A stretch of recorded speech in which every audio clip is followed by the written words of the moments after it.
Hello नमस्ते from Pokhara stadium. अहिले पोखरा स्टेडियममा 23 वर्षपछि भएको ऐतिहासिक बाघ जात्रा सहरका विभिन्न ठाउँहरू परिक्रमा गर्दै अहिले पोखरा स्टेडियमको यो मेन गेटमा आइपुगेको छ र मेन गेटमा भव्य रूपमा स्वागत गरिएको तपाईँ देख्न सक्नुहुन्छ। र यही भदौ 18 गतेबाट सुरु भएको बाघ जात्रा पोखरा सहरका विभिन्न ठाउँहरूमा प्रदर्शन देखाइएको थियो। निकै भव्य रूपमा यसपालि बाघ जात्रा मनाइयो र यो ऐतिहासिक बाघ जात्रा आज पोखरा स्टेडियममा देखाइँदैछ हैन। अनि त्यहाँ बाघलाई मारिनेछ र बाघ जात्रा समापन गरिनेछ। र आज यस भिडियोमा हामीले तपाईहरुलाई बाघ जात्रा, यो ऐतिहासिक बाघ जात्रा जुन 23 वर्षपछि भएको छ, यसका सम्पूर्ण दृश्यहरू देखाउनेछन्। भिडियोलाई अन्तिमसम्म हेर्नुहोला।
धन्यवाद प्रकट गर्न चाहन्छु।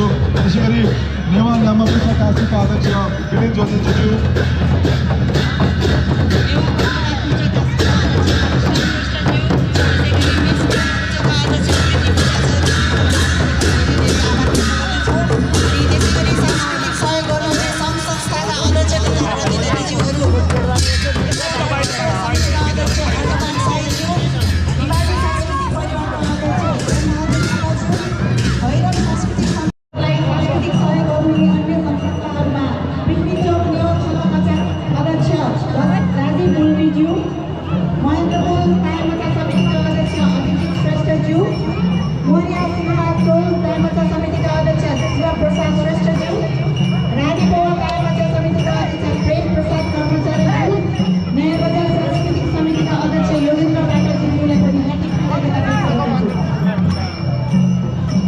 त्यसै गरी हेन्जा नेवा गाउँका अध्यक्ष प्रदीप श्रेष्ठज्यू, काभ्रे नेवा पूजाका अध्यक्ष, खेलपाती नेवा गाउँका अध्यक्ष लक्ष्मी प्रसाद श्रेष्ठ, बारेमाटे तायाबाजा समितिका अध्यक्ष विनय श्रेष्ठ, सहयोगी संस्थाहरू धर्म सभाका अध्यक्ष भरत दत्ता तथा